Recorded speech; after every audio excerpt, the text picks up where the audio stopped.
Hello, everyone, and welcome to today's Insightful Accountant webinar, Guide to PPP Loan Forgiveness, sponsored by Zoho. Insightful Accountant is an online news and information source written for small business advisors interested in the latest news and offerings in accounting technology. My name is Emily Hedrick, and I will be your webinar host. If you have any questions during this session, please enter them in the Q&A box, and we'll try to address them. Everyone that has registered will receive a follow-up email with the handout and recording later today. Today's speakers are Val Steed, Director of Accountants, Nathan Rogerson, Marketing Manager, and Tala Bakar, Senior Product Manager, all from Zoho. Thank you guys for being here with us today. And when you're ready, you can get started. Thank you so much, Emily. Welcome, everyone. My name is Tala. Really appreciate everyone joining us for today's webinar on the PPP. And of course, the question everyone's been having is, how do I get that forgiveness I was promised? We have a fantastic session prepared for you today. There's going to be a ton of notes that you'll want to take. We'll also make these slides available to everyone as well. And I also wanted to just call up my colleagues just to make sure that we can hear them and that you can hear them. Val, are you there?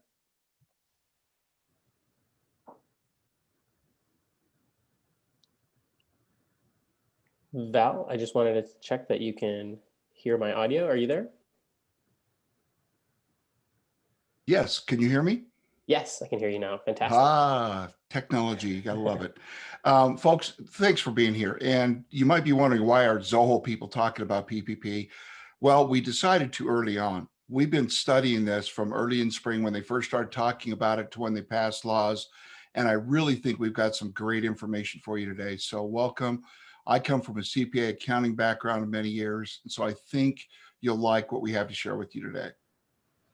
Thank you so much, Val. And just wanted to call up Nathan. Nathan, you're there?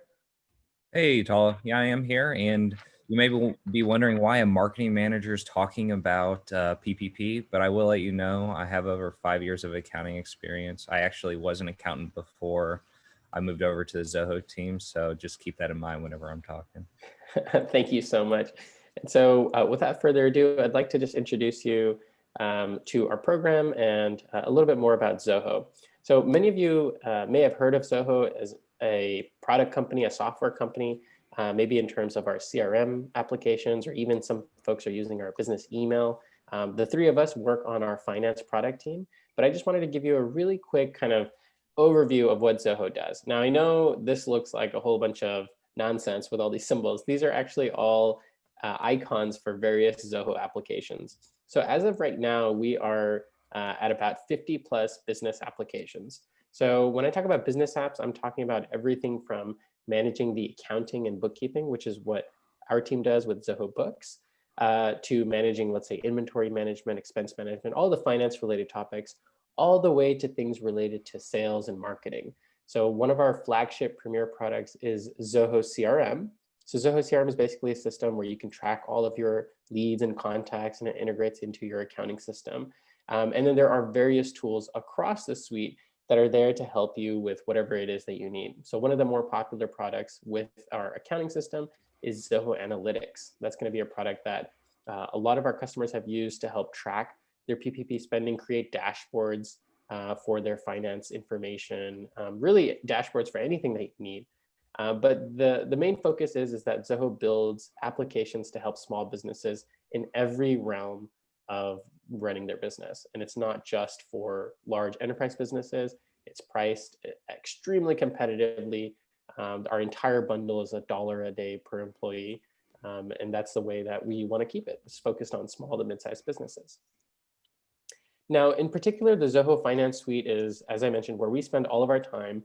And the central tool that all of our focus is on is Zoho Books. So that's our double entry accounting system.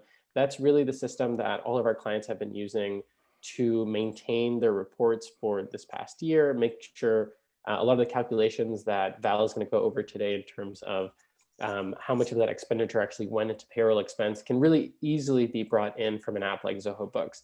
So this is going to be your kind of QuickBooks competitor, Xero competitor. But the difference as far as the why behind Zoho, and this is the last that I'll really kind of hammer this home, is that we have a much larger suite that integrates into the rest of the platform, and it's really something that small businesses find they're able to get kind of that ERP level functionality. And then finally, if you are an accountant or bookkeeper or a CPA, please join our Zoho Finance Partner Program. That is where I spend all of my time talking to our accountants and partners.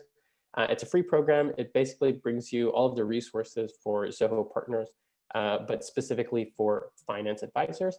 And you can find out more information at zoho.com/CPA. In addition to that, even if you are just a business owner who is looking for help, we also have a Find a Zoho Advisor directory there. You can find help from many licensed practitioners, CPAs, accountants, bookkeepers who are there to help you. All right, so without further ado, I'm going to pass this over to my colleague Nathan, who's going to take you into the deep dive of PPP and all of the nuts and bolts of how forgiveness should work.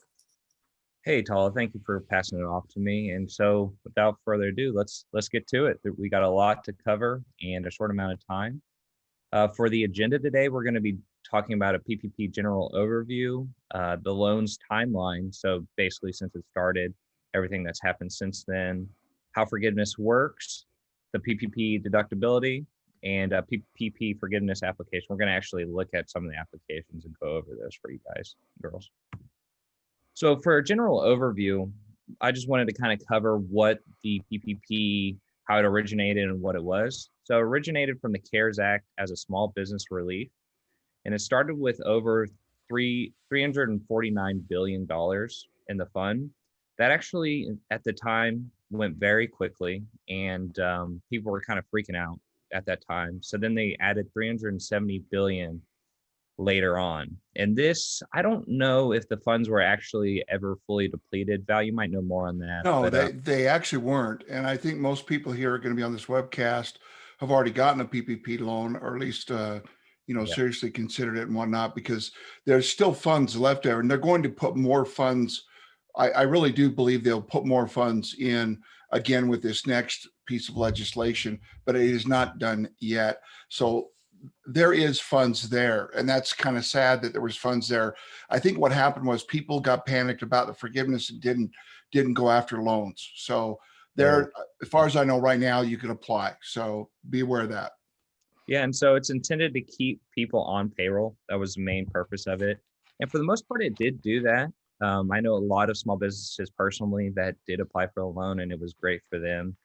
And it helped them just kind of during those crazy times, help to keep people on payroll.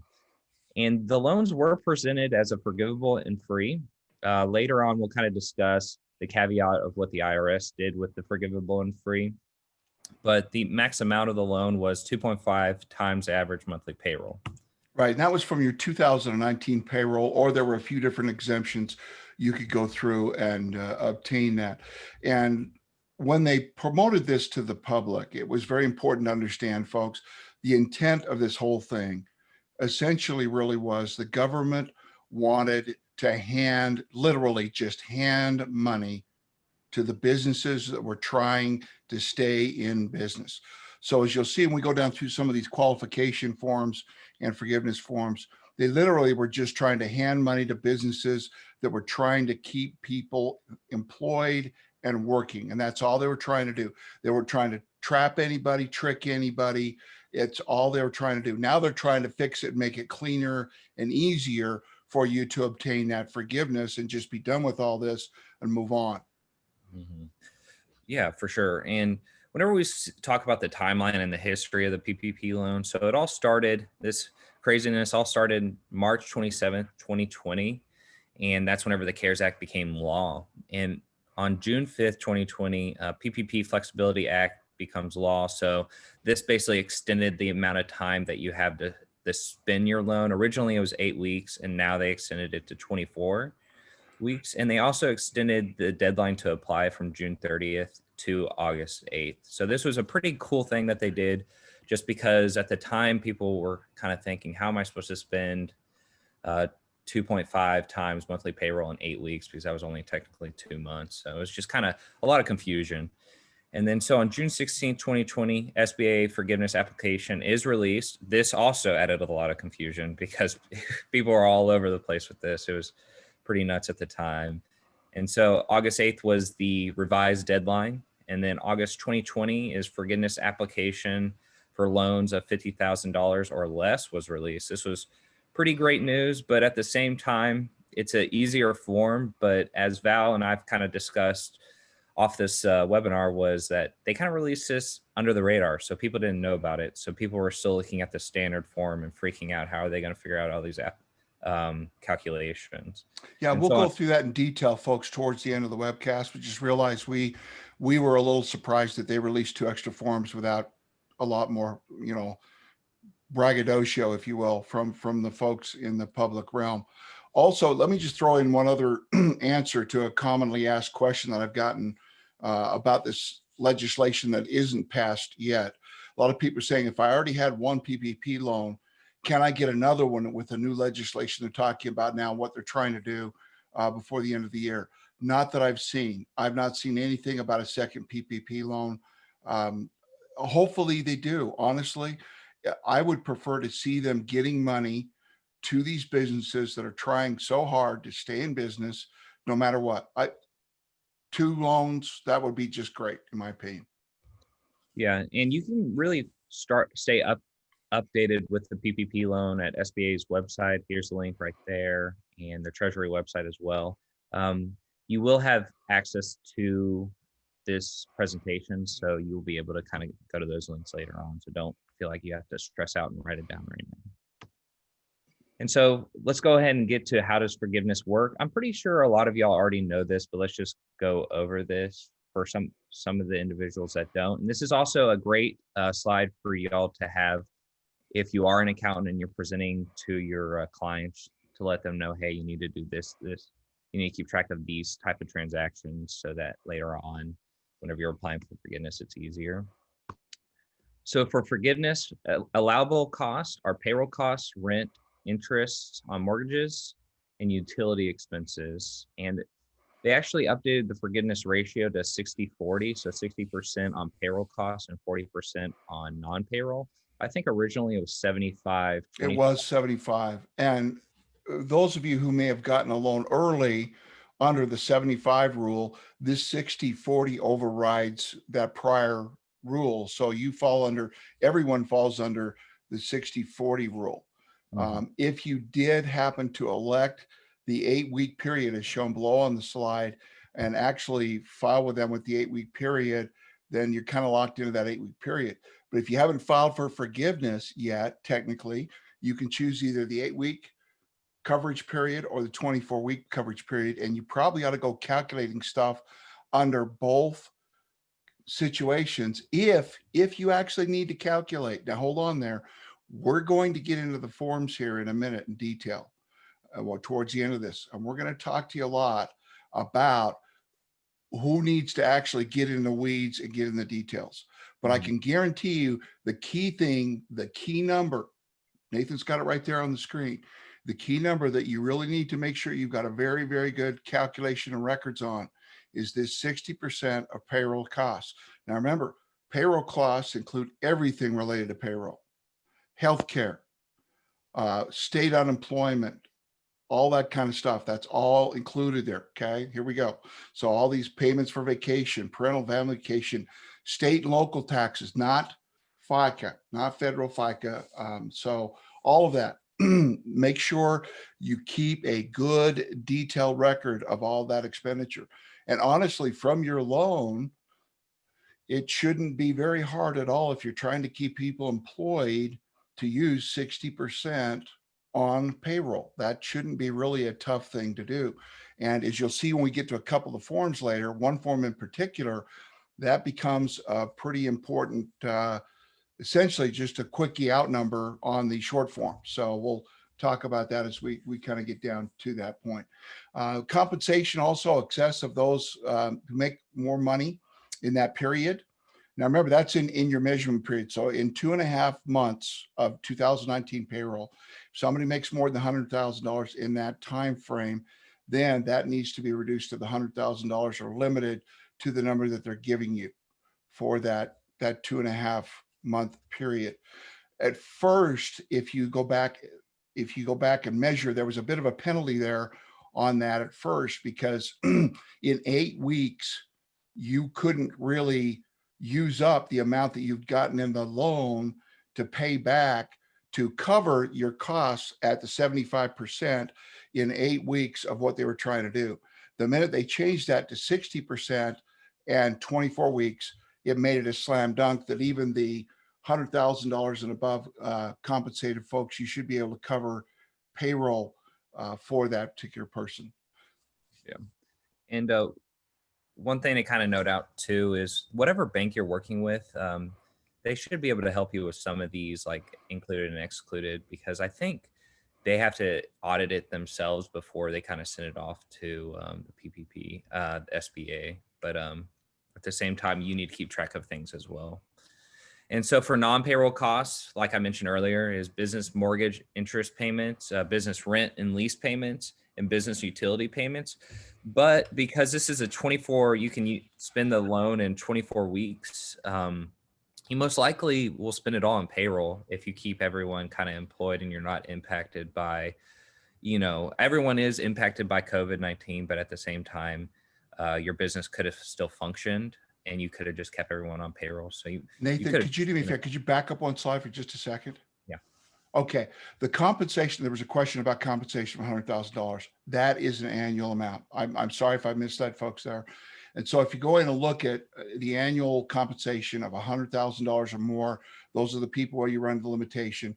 And if you run the calculation on 2.5 months of compensation at $100,000, you're going to find the number limitation that you can pay up to those people during that like 24-week period, which is, I believe, around 24,000 something.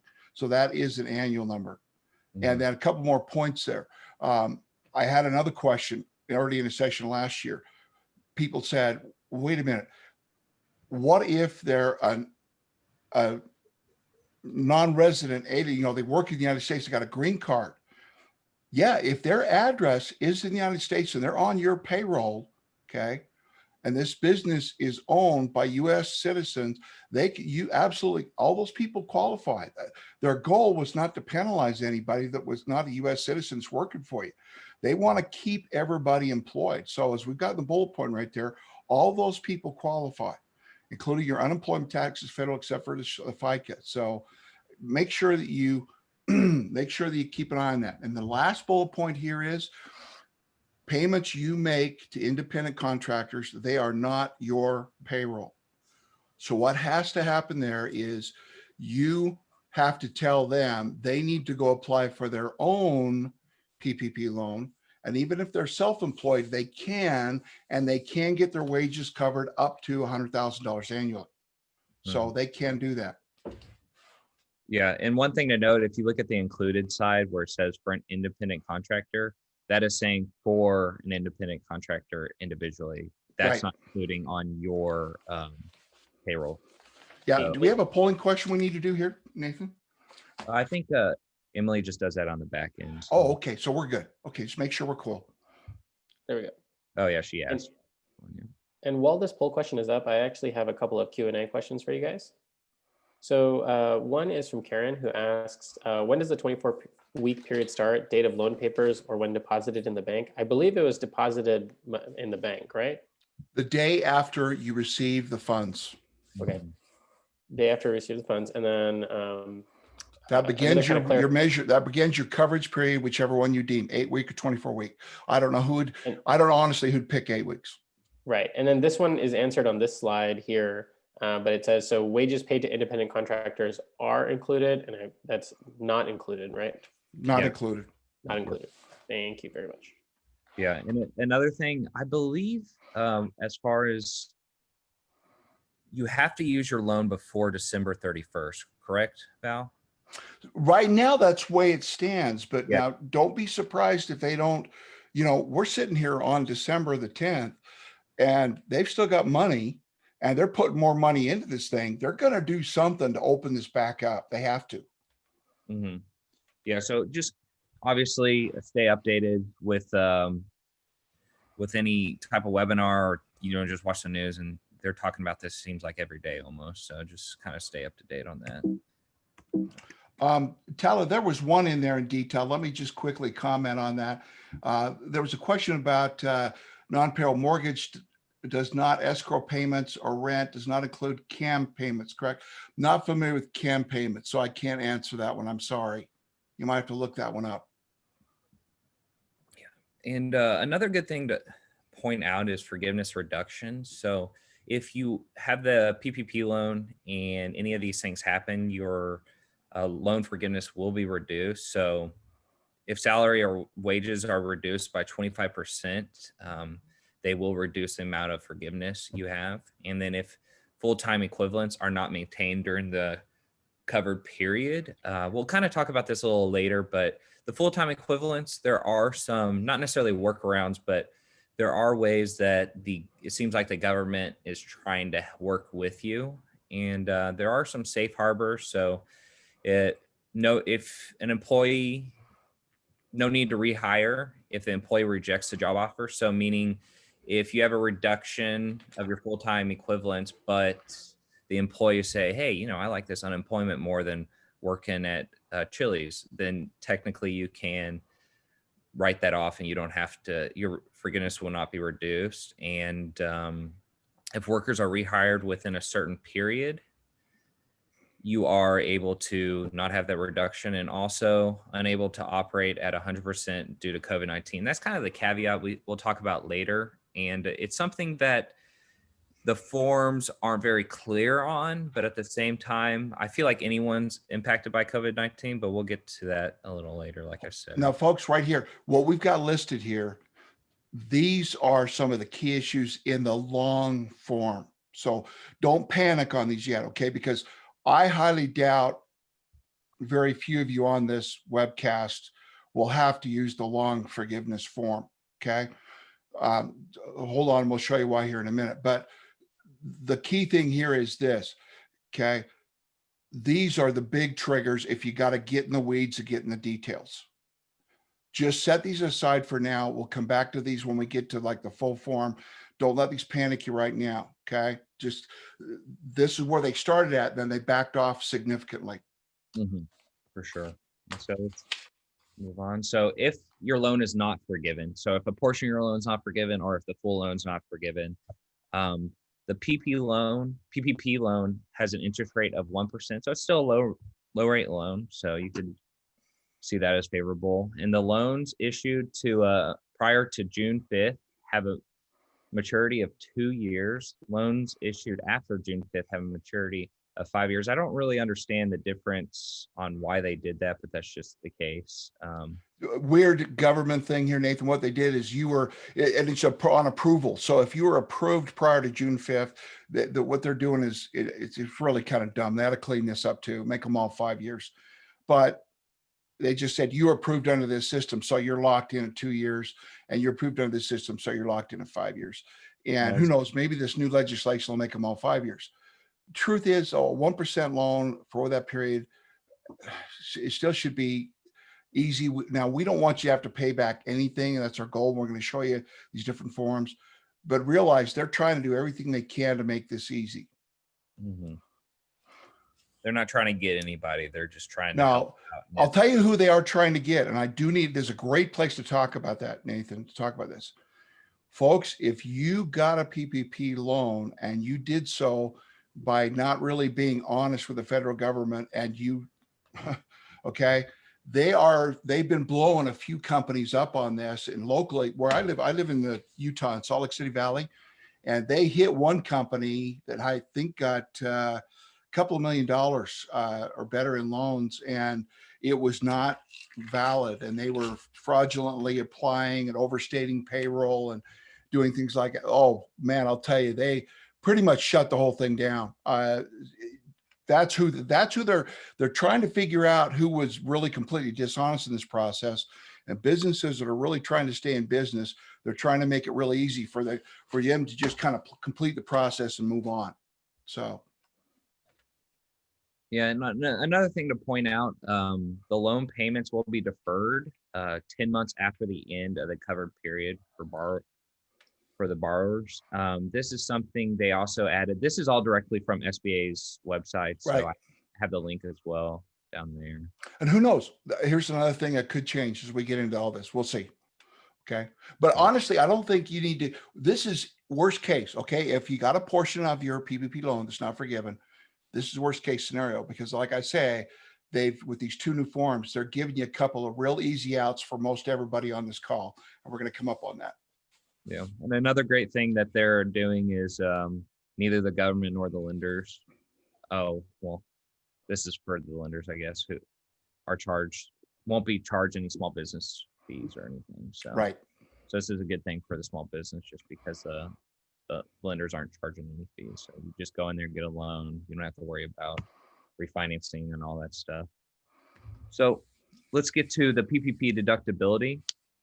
This is kind of the area where there have been a lot of confusion since the beginning about what they're going to do with the if you can deduct the expenses from your tax return at the end of the year. And so according to the CARES Act, it does not address if a business owner can claim expenses used by the PPP loan. And according to the IRS notice 2020-32, basically the IRS said, no, you can't. And they're treating this as they don't want it to be a double tax benefit. So basically meaning you can't, it's not income according to the CARES Act, but you can't deduct it from your expenses. So at the end of the day, it kind of is income. And I know a lot of people are upset about that. And I know Val, you have, not necessarily a strong opinion, but you kind of saw through it in the very beginning. I remember you right at the very start. Let me explain, folks, kind of what's going on here. This is all about tax deductibility. It has nothing to do with your forgiveness. Okay, this is about tax deductibility. Historically, the federal government has held that when you have debt forgiven, truth is, even if like your uncle forgives debt, you got a loan from your uncle on a house and he forgives that, technically the IRS says that's income to you. Well, family transactions and stuff, we don't really ever go back and say, well, okay, I'm going to report all this income. But the general rule is forgiveness of debt. The general rule is forgiveness of debt is income. And so what happened was when they passed this PPP loan thing, the legislators saw through that and said, no, we don't want to penalize these businesses. We're not giving them money so they have to claim income, so they have to pay more taxes. We're giving them this money so that we can help them stay in business and whatever. What they forgot to think through was the fact that if a business uses those expenses to claim forgiveness for the loan, they didn't expect the IRS to jump up and say, well, we're gonna say those expenses were used in another place according to their notice 2020-32, blah, blah, blah, blah. This is where the IRS is taking their own stand without statute, to be honest with you. We have certain places in our world where stuff like this happens. There is a number of senators and Congress people, both in the House and the Senate, upset about this. There's the AICPA themselves, the American Institute of Certified Public Accountants themselves, have come out and lobbied in a big way, saying that is not good, that the businesses who use these funds for forgiveness still should be able to use those funds as deductibility on their business tax returns, or if they're self-employed, on their personal tax returns. The fact they're using them to gain forgiveness for their PPP loan should not affect their tax deductibility. All right. Yeah, so CPA societies, I know that in Texas, our CPA society is standing behind the AICPA. Oh, everybody's like living on this thing. So here's the thing I expect to happen. It's not something you have to worry about right now, because you're not filing your tax returns until, January, February, March, April, whatever. Realize the IRS has taken a position of no, and that there are very large forces on the other side trying to get them to change that by statute. I honestly expect I'll be really, really upset if we don't see that fixed in this next round of legislation that I believe they'll pass before they want to go home for the holidays. So heads up on that, just be aware of that. That doesn't affect your forgiveness. You absolutely want to take all of your expenses Don't make a bad decision here. I don't want to use that for a forgiveness because then I won't be able to deduct it on tax return. Expect that you'll be able to do that once we get everything sorted out here that we're dealing with right now. That's my opinion here. So yeah, and definitely online. If you go online, read any forum, or if you watch any video online, every business owner seems to be holding on, and they're still getting everything ready, like Val mentioned. They're getting all their documentation ready. They're still going in their accounting software and keeping track of everything. And that's something I would also advise as well if you're an accountant or a small business. Just create different buckets for anything you're spending the PPP loan on, just so at the end of the year, you can easily pull it. So create a class in QuickBooks or in Zoho Books. You can just easily create a tag, which is a class as well. yeah, it shouldn't be too tough for you. You should have a pretty decent accounting system where you can tag that out. And worst case, you could go back through payments during the covered period and kind of, look for stuff and be ready. What's sad is it's so many businesses do so much electronic payments, electronic, bill payments and coverage now. The old school, believe it or not, when you're dealing with the IRS, the old school of having canceled checks to prove payments and stuff is still the easiest way to get the IRS satisfied. And also probably to prove, if you will, qualification for your forgiveness is old school canceled checks. But still, electronic records, we're going to get into this in a minute, what you need. Electronic records, other stuff still can work pretty well. But I don't think hardly anybody anymore has the old school cancel checks. But the truth is that used to be one of the best ways. Yeah, and I think it's time for another poll question as well. We're right at half an hour. And while you launch that poll, I just been pretty busy in the Q&A section. So if you guys want to take a quick look at some of the questions I answered, some of the questions that are still open, I think also the attendees, if you'd like, visit the Q&A to look at some of those. But I have a quick question for you guys. What is the certain period that is listed for rehiring those employees? How long is that period? Well, what they're worried about there is affecting your FTEs. So it's your covered period. But please don't panic on that till we get you the short form. Let me ask all the people on this, they're sitting in here on this this particular webcast. Did anybody get a loan for more than $2 million? Highly doubt that, right? If you did, well, maybe you might need to worry about all this stuff in detail. Then the other thing, did anybody, was anybody able to operate pretty much at the same level that they were before? There's another quick out on the long form. And so that's probably going to be no. Okay. So look,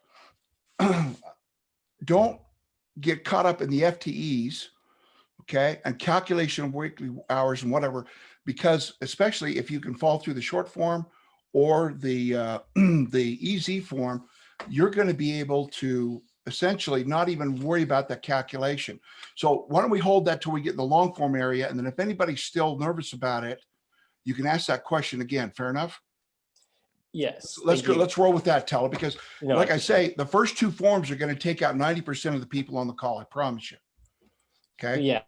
And actually there's something that I answered incompletely, and somebody, Cheryl, correctly pointed out. So the question was whether if you got an EIDL advance, was that amount deducted from the total PPP loan? And it looks like, even though we know originally EIDL advances did not have to be repaid, if you also receive PPP, that amount is deducted from your PPP forgiveness, right? Yes, it is. Okay. So thank you so much. That EIDL, yes, the EIDL advance or whatever part of that. Yeah, they ask you about that. The 15,000. Let's look at that again though, Teller, when we get to one of these forms, because on the long form it is deducted. On some of the short forms they ask you about it, but I don't know that they're going to apply that because it doesn't show you reducing your forgiveness number by that EIDL loan. So hang on to that too. Okay. Yeah. Great. And then I know we got to move on. I just got one question that's been lingering there.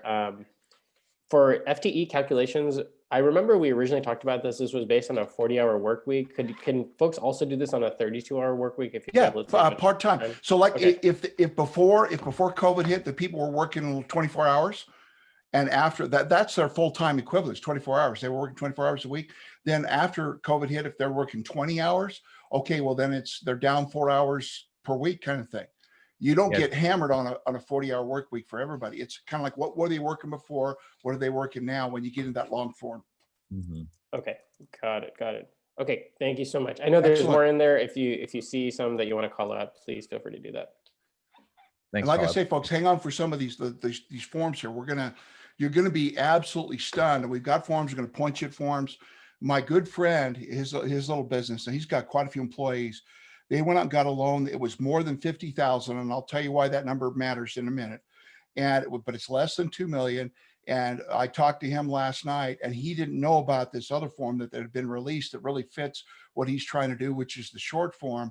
And I said, you got to look at that. He looked at it and he said, holy cow, I could fill that out in 10 minutes and be done. Yeah, hang on. Let's keep going here, Nathan. This is all good stuff. Let's make sure we cover this all. So some other revenue rules that the IRS put out is 20-20-27. And it states that if a business believes a PPP loan will be forgiven in the future, then the expenses that were covered are not deductible, regardless if they have filed for the forgiveness or not. And the other one is the 20-20-51, and basically it's a safe harbor and of rules for businesses that fail to have their loans forgiven. Basically, you can go back and deduct those expenses. So if you get the loan, basically you have to expect those are forgiven. So you can't deduct them from your tax return, but then later on, they're allowing you to kind of go back and fix that if you need to. Yeah, the unforgiven part, right? Okay.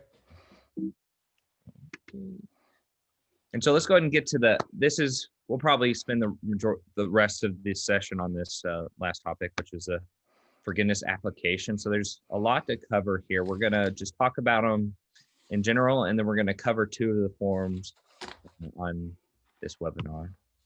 So forgiveness applications, the forms that are out there are Form 3508, which is a regular form. And That's a long form. Yeah, that's a long one. We're going to cover that one last. We're actually going to do these in reverse order here. Poor Nathan, I flipped them on him last night.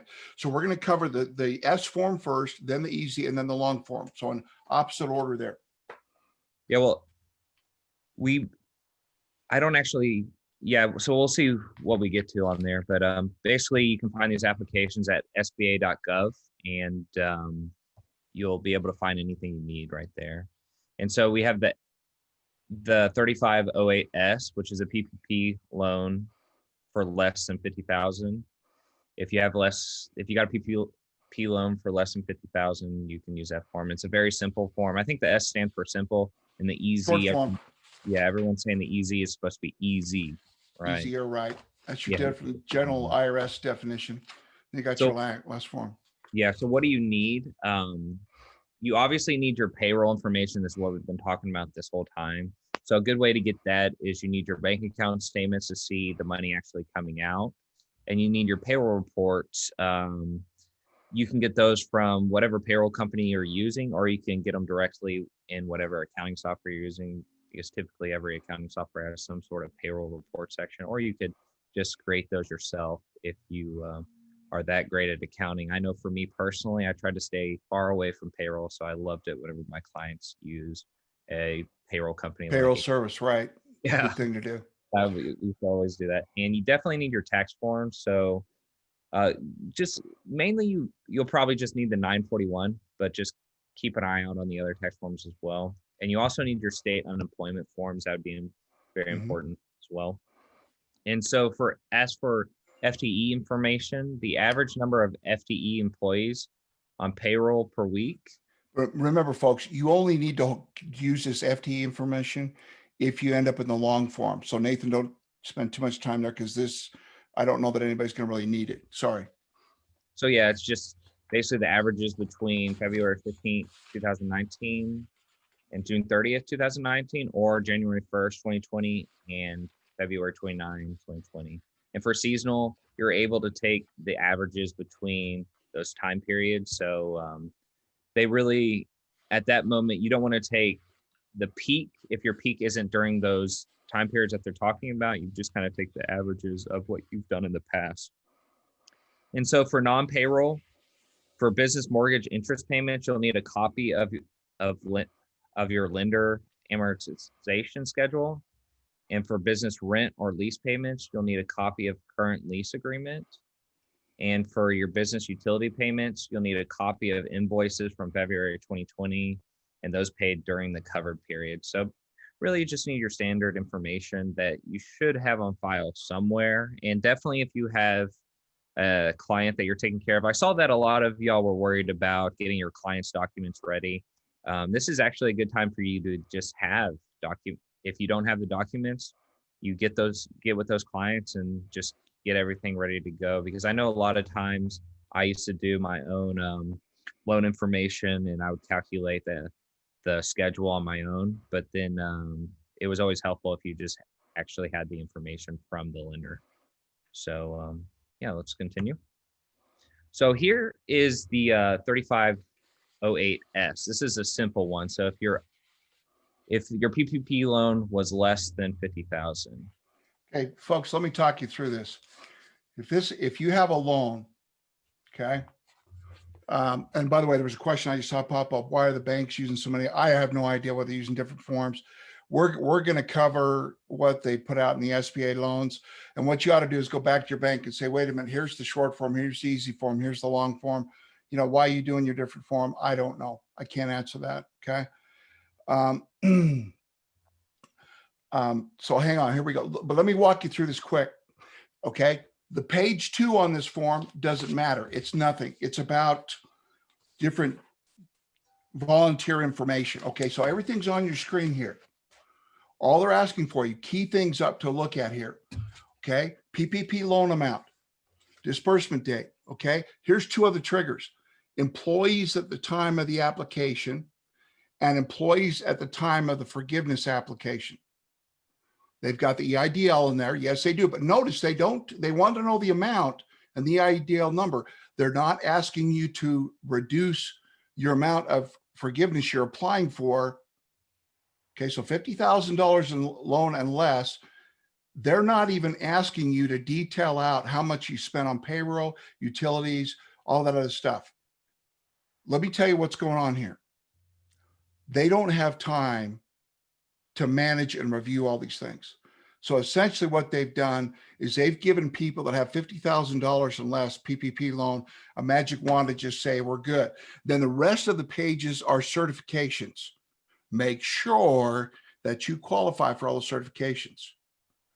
Folks, the whistleblower community is alive and well. So if you don't really qualify, you're going to put yourself in jail here with all those certifications. But this is the quickie and out form, okay? So they're going to really ask you to calculate your own forgiveness amount here and be done. So $50,000 and less, you're done in a heartbeat. Okay, Nathan, let's go on to the next one here.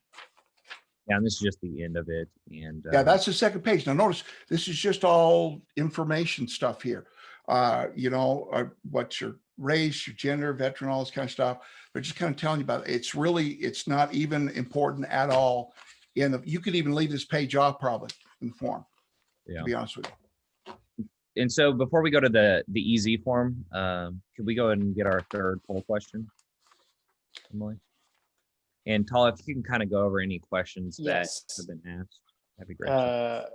Thank you so much. Okay, so we have a question about, let's say you can't complete FTE because your sales were down 80%. You know, what should they do when applying? Like if they weren't able to return to the, I guess, the original full-time equivalents. Mm-hmm. If they end up on the long form, there's a safe harbor there where you pick, essentially just says, look, my business, let me see if I can find it for you too. It's on the long form and it's going to be one of the 2 safe harbors. It's the easy one. It's actually right here. It's FTE reduction. This is on page 3. FTE reduction safe harbor 1. If you were unable to operate between February 15th and the covered period at the same level of business or activity before February 15th due to compliance with other government regulations, essentially you were shut down. Check here and you are done with FTE calculations. In other words, they're not going to use an FTE ratio at all on you. If you're on the long form though, the one gotcha that could still be hiding is that if you, for the payroll that you did pay, if you cut pay. So if you cut pay more than 25% on the payroll that you did pay. So that's different, okay? That's like you took somebody from $6 an hour to $4 an hour kind of thing. Thank All you. right. And then another important one real quick. So this is related to journal entries. So if your loan is forgiven, then you reduce the liability of the loan, but what do you code the other side to? I would do some type of miscellaneous non-taxable income. Like some kind of other income?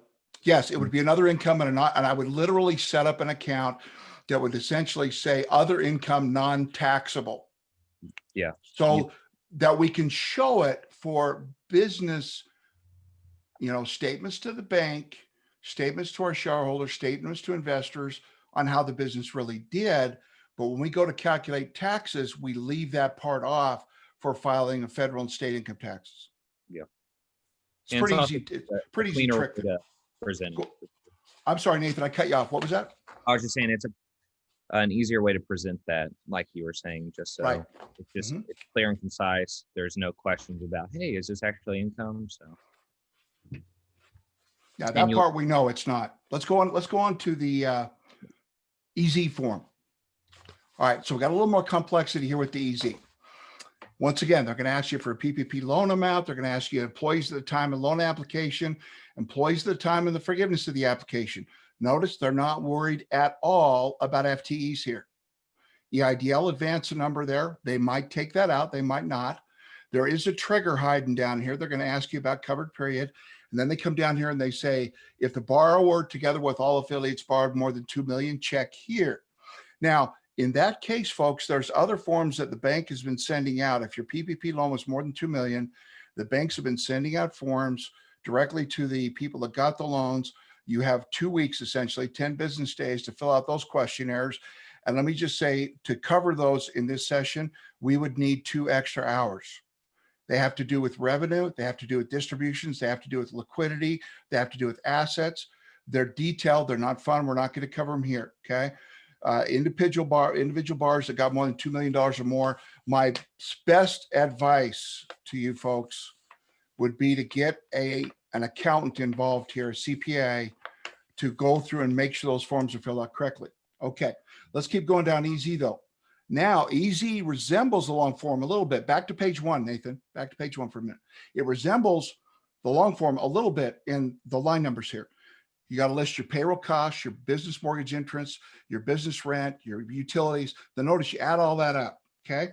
So let's say we had $100 in payroll. I'm just using numbers to kind of give you an idea here. Let's say I went $100 in payroll, $50 in business mortgage interest payments, $20 in rent, $30 in utilities. You add all that up, that's $200. Then we say, what if I got a loan for $160? And I'm just using small numbers so you can see the example. Okay. So you put that on line 6.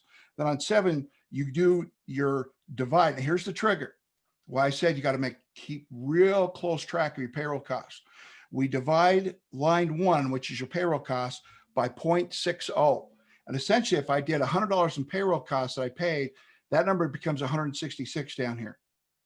Why is that important? Because if you follow the law and spend at least 60% on payroll costs, every time you divide that by 0.60, the number is going to be bigger than your PPP loan.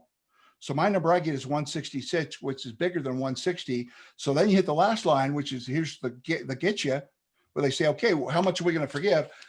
The smallest of line 5, 6, or 7. This is the same thing they do to you on the long form, but in a short, easy way to do it. I would be stunned, and notice there's no income limitation here. I would be stunned if any of you or your clients need to use the long form compared to this form. Stunned. Okay. All right. Now let's go to page 2. Yeah, and there's a checkbox on page 2 that there is all kinds of certifications down here. And then here's the 2 you got to watch out for. All right. Down at the bottom. How I can use the EZ form as long as I did not reduce the number of employees or average paid hours employees between January the 1st and the end of the covered period. In other words, I still kept steaming along. I don't think many. Now, by the way, you could check one of 2 here and qualify for EZ. Well, I don't think anybody's going to be able to check that first one hardly at all because COVID affected everybody. Well, that's the next one down.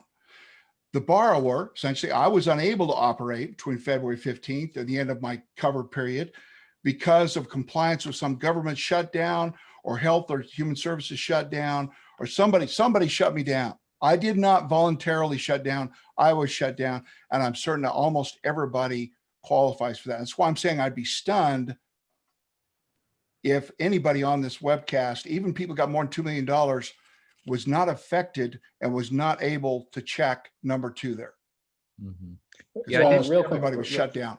Val, related to that, so I've gotten a couple questions on this. If let's say you have the same number of FTEs, but they are different employees, right? You weren't able to hire back the original employees. Yes. Was that fall under this safe harbor? That goes to your long form. Remember, you start worrying about FTEs, that goes to your long form. And do those people that you hired that are not the original person qualify as FTEs? Absolutely. Okay. So Yes. just go to the long form. A long form for that, but I would be surprised anybody gets to the long form, Tala. Most everybody should be Right. able to check box 2 here. There's no income limitation, and away we go. But let's get there. Let's see if we can kind of show you. Right. And Val, real quick, I just wanted to clarify something that you mentioned, not related to this, but it's important. Yes. When we were talking about the journal entry, you were mentioning that it would be non-tax, but as of right now, those loans are taxable. I would still classify it as, no, the income is non-taxable, Tala. We know that. Mhm. It's the deductions you take for forgiveness that the IRS is saying you cannot deduct. In terms of those particular, like, Right. let's say you Payroll, got the loan, rent, utilities. Right. Now that's different than your income. Okay. You never, hopefully your business doesn't have the same amount of expenses as you have income. So by them saying that your income is completely untaxable, they're giving you a little bit of break, even if the IRS finally holds out that it's not deductible, your expenses are not deductible for taxes. But like I said, let's not be worried about that one because I think we're going to win that one anyway. But the income side is right. It's non-taxable income on the income side. We know that. okay. Yeah. Thank you. And that's what really the CARES Act said originally, Right. was it wasn't going to be taxable income, but then later on, the form that I introduced earlier, I think it was 2035, I believe. And just by the way, these forms, 3508EZ, 3508S, and the standard form, and those IRS forms will be emailed to y'all by Emily. So just kind of keep that in mind as well. But yeah, the IRS basically said they're going to tax you can't deduct those taxes.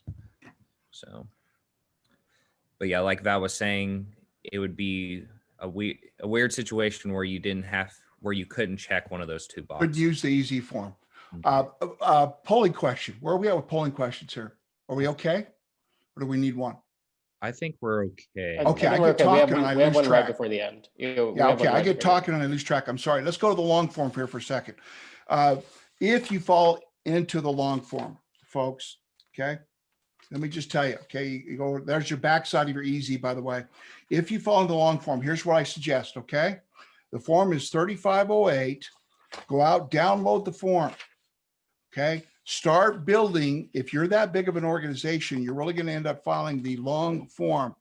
What you're going to need to do is start building a spreadsheet, because what's going to happen is you're going to have to go into detail on FTEs and detail on reduction of pay. And I've gone through that quite a few times in detail. This is where you ought to start right now, building your documentation and everything. But if you get caught in the long form, I'm sorry, because what happens there is the reduction in pay is dollar for dollar back against your forgiveness. So if you've reduced, let's say somebody should have made $20,000 during your covered period and they made $15,000. $5,000 directly will come off your forgiveness amount if you can't meet these other forms. FTEs are the biggest scare. So if your full-time equivalents end up dropping from their calculated numbers, which if we were to go into that long form in detail would be a whole nother hour webcast, but it ends up creating a ratio. when you calculate what you had at certain periods and then what you had at the end of your covered period. And if it ends up being like 0.89 or almost 90%, they multiply that against your forgiveness amount, and your forgiveness amount gets reduced by 10%. That's the biggest stinger of all, is the FT equivalent reduction ratio. So go after that as well. First thing I would do is do everything you can to try to land in these other shorter forms. Absolutely do everything you can to land there.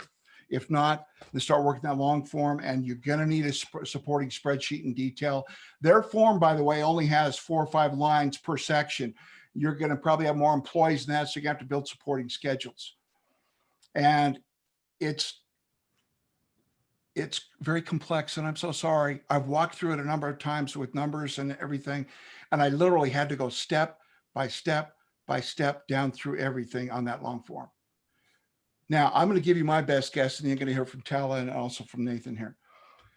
I think they're going to toss out the long form. I think they're going to go looking for the big players, the big people that borrow the big money over $2 million, and they're going to go looking for those who have fraudulently applied. I think that's going to be the 2 people that they examine in detail. Mm-hmm. Other than that, I think you try to go with these other forms and you're going to be good. I'm almost certain that the tax deductibility of your expenses that you use to apply for forgiveness will be instated by this next legislation. I also believe that they will put more money into PPP, and they're going to push dates back.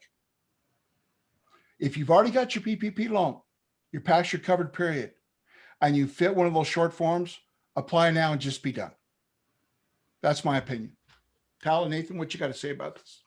Yeah, definitely. The only caveat about applying for forgiveness is what's going to happen with those deductions, how you can't deduct the expenses on your tax return. So that's going to be kind of a weird situation for sure. So I don't know if, you know, how earlier, how it said, if you applied for the loan before June 5th, you were on the 2-year plan, and after June 5th, you're on the 5-year plan or whatever.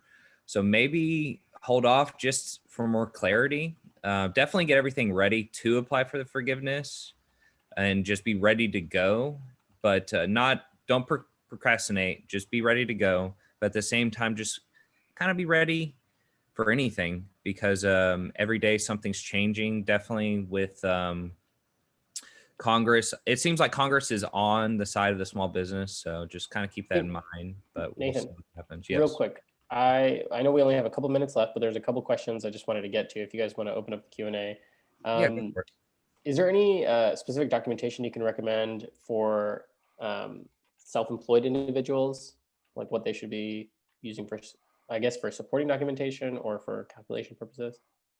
So the support for self-employed is you really just need your P&L. You need your to know your net earnings, essentially. Okay. So yeah, go ahead. And so this question, sorry, this relates to the earlier one. So Val, if the folks that you've rehired are different, would that automatically put you into the long form? No. Just want to clarify. No. Okay. No, that doesn't automatically put you in the long form. What puts you into the long form is if you get a loan more than $50,000, and on the short form, if you can't on the EZ, excuse me, on the short form, if it's more than $50,000, and then on the EZ, if you can't answer both of those questions about operations, that's what puts you into the long form.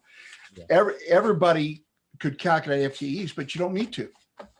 I had one person say their bank's requiring it. Go back to that bank with that short form or the EZ form and tell them, no, we don't need to calculate FTEs.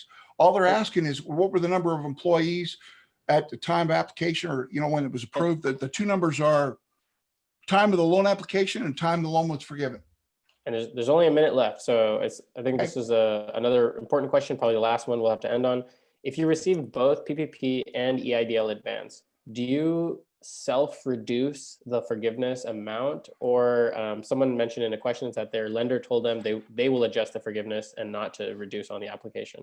That's correct. On those 2 short forms. So put the full amount. Actually, it's on all three forms. I'm sorry. I just realized on the loan form, you list your EIDL amount and you list your loan number. And I don't think you literally take it off the forgiveness number. Okay. Okay. So they will handle that. Yeah. Let me, while you're kind of close up, let me just flip back to the loan form quick and make sure that I'm. And while you do that, Emily, could we launch just our last poll question, which should be a real simple one. Before today, not including today. But Yeah, not today. Yeah. Not after. Hopefully. Yeah. Do you have any other questions for us, Tal, that we could hopefully point people in the right direction? I mean, so we'll try to, if you guys have a moment, you can take a peek at them. We answered, I think, most of the last ones that were there. Tyler, I did look at the loan form. You Okay. do not self-deduct any IDL loan. You put it on your applications, on all applications, and you leave it up to them to deduct it. Okay. Yep.